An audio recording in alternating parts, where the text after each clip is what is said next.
ਸਾਡਾ ਆਇਆ ਹੁਣ 11 ਵਜੇ 11:30 ਵਜੇ ਲੈ ਦੇ ਚ ਮਿਲਿਆ ਧੱਕੇ ਬੁੱਕੀਆਂ ਨਾਲ ਆਟੇ ਦਾ ਹੁਣ ਚੈੱਕ ਕਰੇ ਸੋ ਪਤਾ ਲੱਗ ਸੀ ਕਿਹੋ ਜੀ ਹੈ ਕੁਆਲਿਟੀ ਕਿਹੋ ਜੀ ਨਹੀਂ ਮਜ਼ਦੂਰ ਬੰਦੇ ਆ ਸਾਰੀ ਦੀਵਾਰਾਂ ਇੱਥੇ ਲਾ ਕੇ ਜ਼ਾਇਆ ਕਰਕੇ ਵੈਨੇ ਆਟਾ ਲੈ ਕੇ ਵੈਨੇ ਆ ਆਟਾ ਸਾਡੇ ਵਾਸਤੇ ਤਾਂ ਅਜ਼ਾਬ ਬਣਾ ਦਿੱਤਾ हुकूमत ने ਇੱਥੇ ਏਡੀਆਂ ਲੰਬੀਆਂ ਆਟੇ ਵਾਸਤੇ ਲੈਣਾ ਲੱਗਦੀਆਂ ਪਹਿਲੇ ਆਦੀ ਕਾਟ ਦੇਵੋ ਫਿਰ ਆਟਾ ਮਿਲਦਾ ਆਪਣੀ ਦਿਹਾੜੀ ਤੋਲ ਕੇ ਤੇ 4 ਘੰਟੇ ਲੈਣਾ ਤੇ ਲੋਕੋ ਕਿਲੋ ਤੱਕ ਕਟਵਾਰੀ ਆਣੀ ਉਦੋਂ ਤੱਕ ਆਟਾ ਮੁੱਕਣਾ ਨਾ ਤੇ ਆਪਣੇ ਬੱਚਿਆਂ ਦੇ ਕੰਮ ਨਹੀਂ ਕਰਨਾ ਹੁੰਦਾ ਤੇ ਆਦੀ ਕਾਟ ਦੇਵੋ ਇਹ ਤਾਂ हुकूमत लीफ दे रही है किते अपना आटा जी किते लाल आता है किते काम देना आता 2 घंटे 3 घंटे लाइन च लगते हैं आटा खत्म थी वेंदे जल्द बंदे तोड़ वेंदे आटा भी सही कोई नहीं समझो हर बंदा मजदूर आदमी आटा छाण वाला है सारा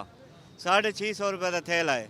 कितनी इंतजार करनी पौंदी है सारे शोधे बेचारे परेशान हैं 9 बजे के आ रहे हैं लाइन में खड़े हैं आज भी कल भी नहीं मिला आज भी शायद मिले जना मिले 15 किलो का थैला लिया है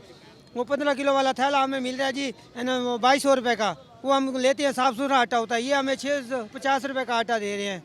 ये बहुत हमारे लिए ना मजबूरी बन रही है हम परेशान हो रहे हैं ये लाइनों में ला के 3-3 4-4 घंटे अब सुबह के आए लाइन लगे खड़े हैं आटा नहीं मिल रहा दूसरा आटा 2200 रुपये का 15 किलो वाला है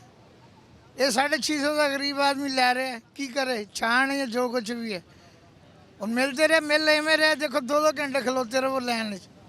ये कोई सहूलत तो नहीं है ना 650 वाले आटे की 400 वाला 650 का करता है इन्होंने 250 रुपये बताया इन्होंने आटे का